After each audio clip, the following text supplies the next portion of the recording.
शुरुआत करना चाहूंगी शिवराय कुलकर्णी जी आप ही के साथ, क्योंकि किशोर तिवारी जी आप कुछ कह रहे हैं क्या, पहले कंफर्म कर दीजिएगा सर।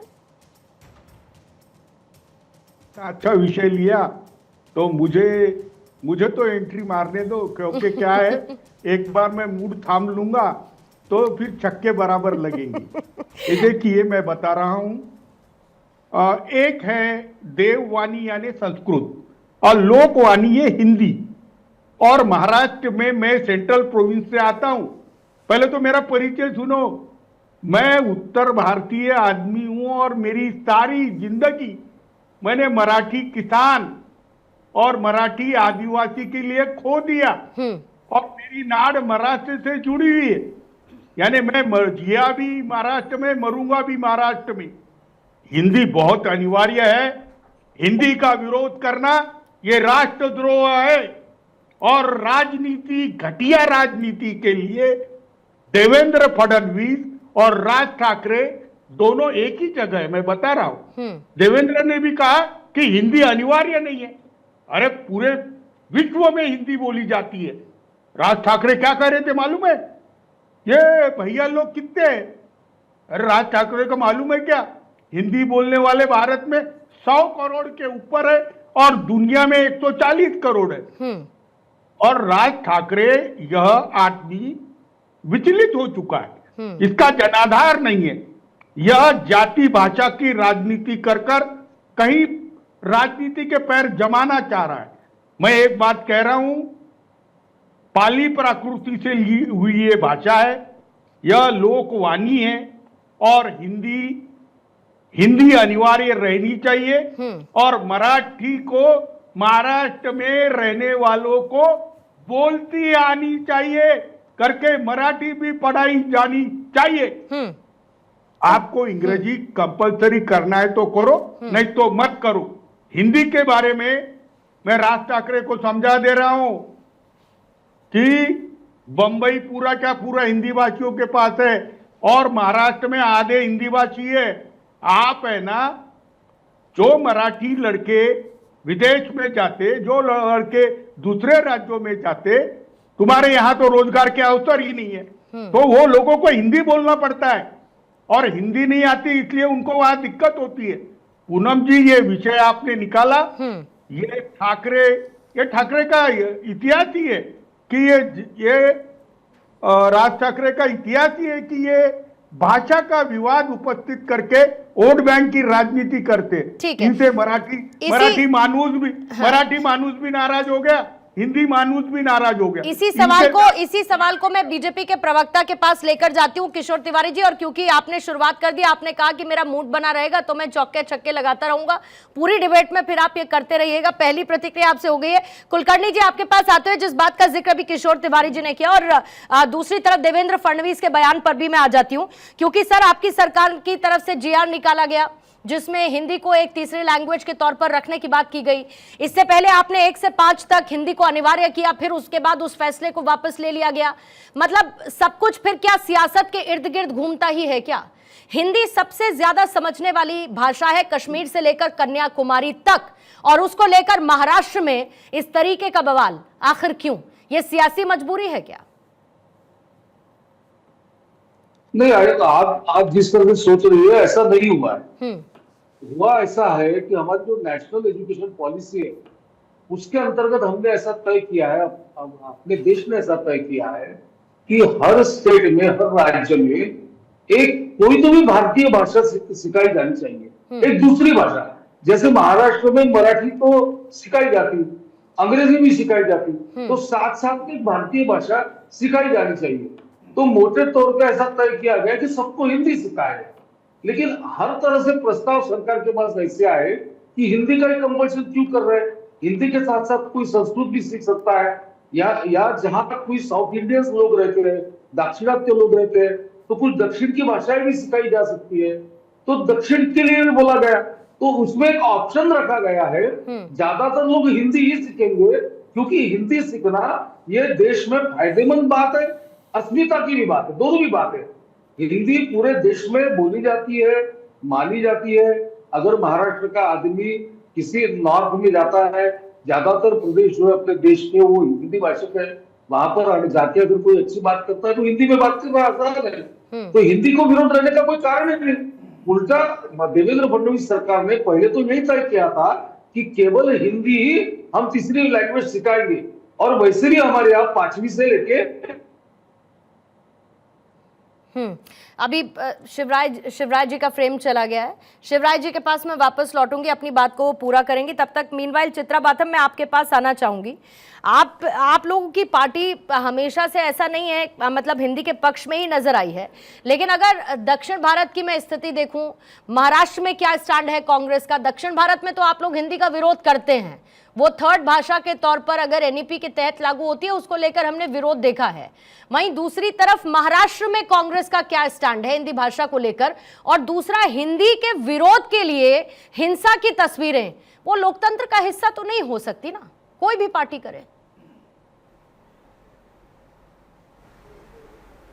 पूर्णिमा जी नमस्ते, आपको मेरी आवाज आ रही है? जी आ रही है चित्रा जी। पूर्णिमा जी, मैं यहाँ पे कुछ तथ्यों को एकदम साफ रखना चाहूंगी कि विरोध जो है वो आज के समय में हिंदी भाषा का नहीं हो रहा है हमारे देश के साधन स्टेट्स में, वो हिंदी को इम्पोजिशन को जो लेकर जो सेंटर की गवर्नमेंट है, जो बीजेपी की गवर्नमेंट है, जो हिंदी इम्पोजिशन को लेकर जो नए नए गिमिक्स और नए नए ताम झाम जो लेकर आती हैं नेशनल एजुकेशन पॉलिसी के तहत या जो भी दूसरे डिस्गाइज में, उसको लेकर हो रहा है। मैं आपको बताना चाहूंगी कि हिंदी भाषा बहुत ही लोकप्रिय है और हमारे देश के कोई भी राज्य में अगर आप चले जाएं तो हिंदी को हम वेलकम ही करते हैं। अगर मैं आपको याद दिलाऊं तो स्पेन में जब इंडिया अलायंस की जो नेता हैं कनिमोजी जी, उनको पूछा गया था कि भारत देश की ऑफिशियल लैंग्वेज क्या है, तो उन्होंने कहा था कि यूनिटी इन डाइवर्सिटी ये हमारे देश की ऑफिशियल लैंग्वेज है। तो मुझे ऐसा लगता है जितना प्राधान्य हम हिंदी को देते हैं उतना प्राधान्यता हम बाकी भाषाओं को भी देते हैं, उतना रिस्पेक्ट, उतनी गरिमा हम बाकी भाषाओं की भी रखती है। यहाँ पे जो मुद्दा है वो ये है कि जो स्टेट एजुकेशन है वो किस हिसाब से चलेगा, क्या वो सेंटर के इशारों पे चलेगा या स्टेट्स को अपनी आज़ादी है कि वो अपने राज्य में रहने वाले लोगों का जो एजुकेशन है उसको वो फॉर्म कर सके।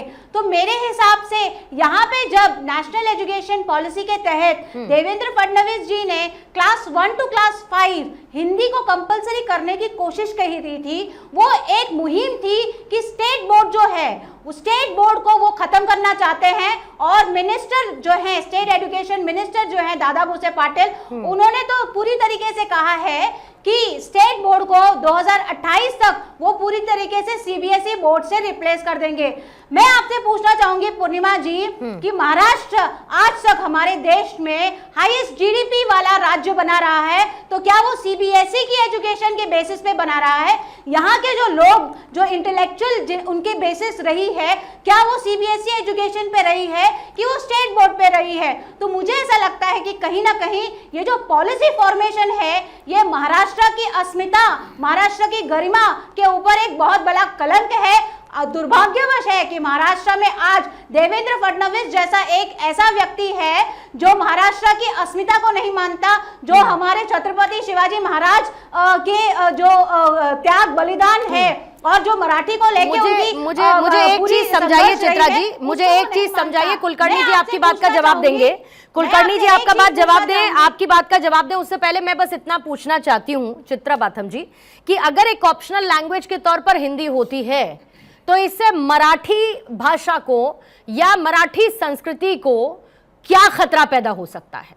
प्रैक्टिकली मैं ये समझना चाहती हूँ कैसे हो सकता है। कोई खतरा नहीं है। नहीं है मैं आपको यही समझा रही हूँ। तो फिर अगर कोई खतरा नहीं है, अगर कोई खतरा नहीं है तो एमएनएस जो कह रही है और एमएनएस जो कर रही है हिंदी विरोध के नाम पर, क्या कांग्रेस उसका विरोध करती है?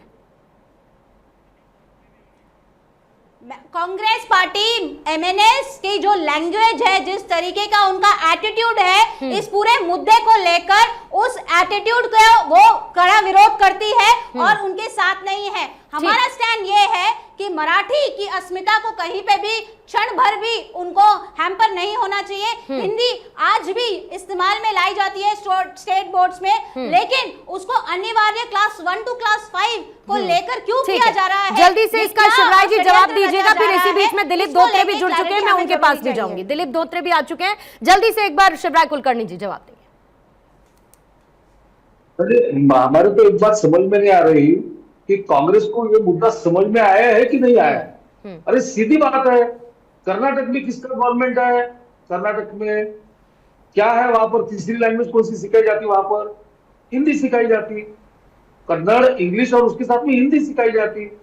तीसरी लैंग्वेज सिखाने से वहां की जो मूल भाषा है, आपको जो उस प्रांत आपको की ज्ञान भाषा नहीं है, होगा उस तो प्रांत वो की बोलिए भाषा मत। को व्हाट्सएप बात यूनिवर्सिटी का करना। ज्ञान यहाँ और पे मत शिवाजी बांटिए महाराज आप। का नाम आप ले रही है, छत्रपति शिवाजी गुजरात में महाराज का कौन नाम सी ले रही भाषा है। सिखाई जा रही है क्लास आपको 1 क्या में? मालूम है?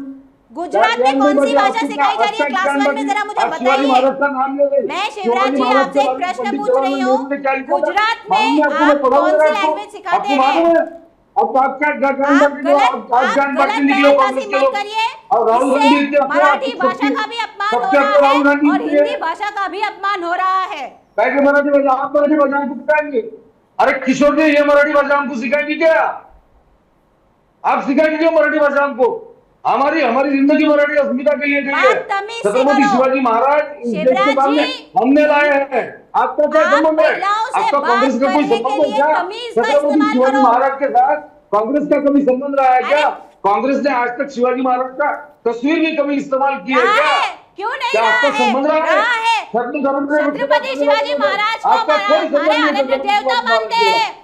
आराध्य देवता मानते हैं। जवाहरलाल शिवाजी नेहरू महाराज जी के ने बारे में 1950 में दिखाया आपने। प्रतापगढ़ के ऊपर आपने गगनचुंबी इमारत बनाई थी।